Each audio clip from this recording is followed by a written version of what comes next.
This is why I quit surfing part 2. Now, if you didn't watch the first part, this video is not going to make sense to you. Also, I am warning you, there are some disturbing pictures in this video. So let's say we'll keep this video age 11 plus. Also, there is a huge surprise at the end of this video that will explain everything in part 1. So make sure to stay to the end of this video and let's get this video started. I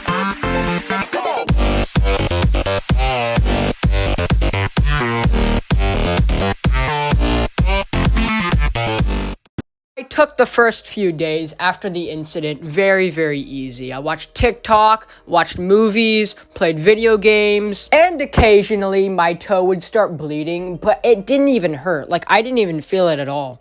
The next morning after the incident, I felt a little air bubble inside of my toe. It was very squishy, and I didn't think it was that big of a deal. Until the next morning, when I realized that this is no air bubble. This is an infection full of pus. I showed it to my mom, and she freaked out. She said she would take me to urgent care as soon as possible. The next morning got even worse, so my mom drove me to urgent care. My mom drove 20 minutes in the car. When we got to urgent care, the doctor took a look at my toe, and he pulled out a tiny little knife. I freaked out. I asked him, "Wait, what are you gonna do with that knife?" He said, "What do you think I'm gonna do with that knife?" The doctor got the knife and he cut through my toe.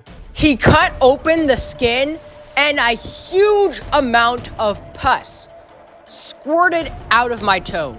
Soon my entire foot was covered in pus. But I will admit, it did work. My foot was back to normal again. The next day, I hung out with my friends. We played games, we kind of just messed around and had fun. Then, I took a look at my toe, and I noticed that part of my skin was sticking out of my toe. It was very pointy. I decided to touch it, and the next thing I knew, my finger started bleeding. I thought to myself, how can my skin be that sharp to cause my finger to start bleeding? It didn't make sense. I went to the bathroom to get a better look, and then I realized that this pointy thing was not part of my skin. It was the black thing that I was talking about that I saw inside of my toe. Let me rewind a bit. Where the stingray stung me. And I also noticed that there was a black little line inside of my toe. I had no idea what it was. You guys see now? But now, the black thing is not inside of my toe. It's sticking out of my toe. It was sticking out super far, so I knew I needed to get it out. So I went and grabbed tweezers. With the tweezers, I pinched the black pointy thing, and then I pulled super hard. It hurt so bad. When I got it out, I could not believe what I saw.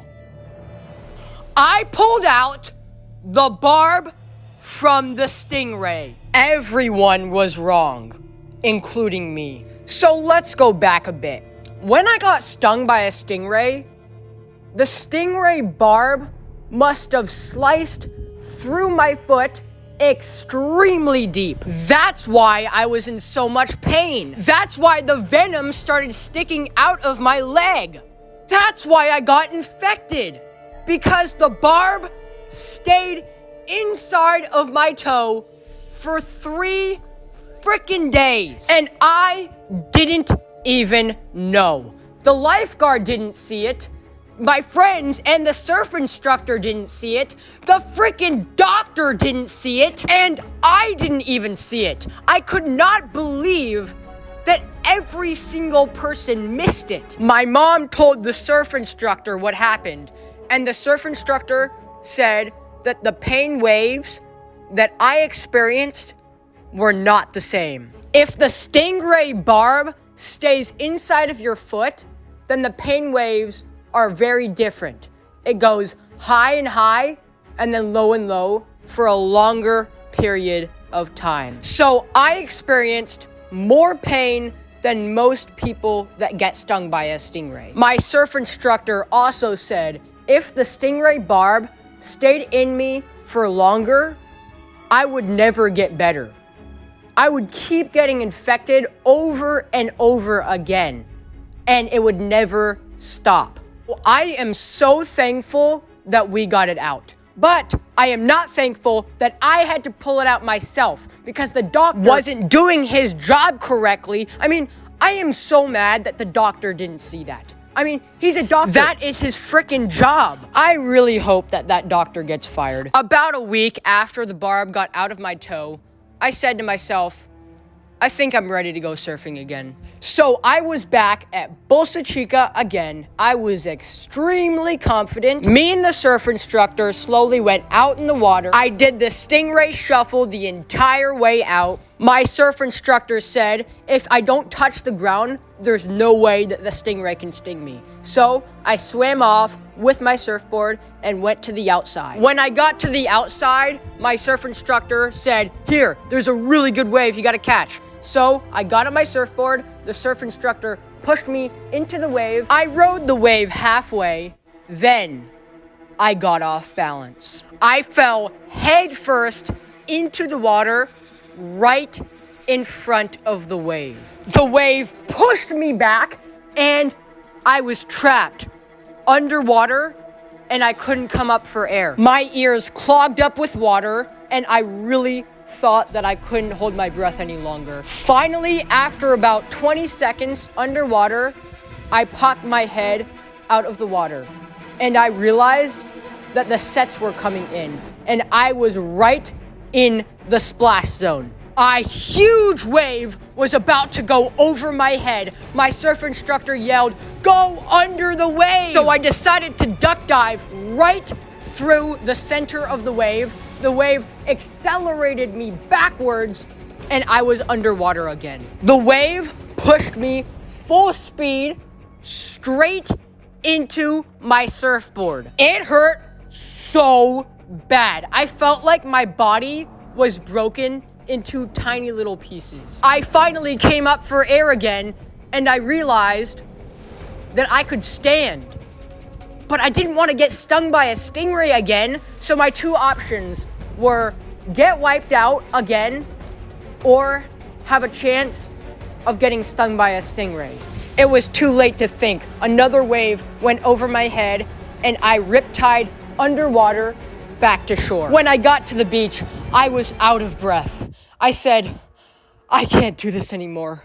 I said, I love surfing.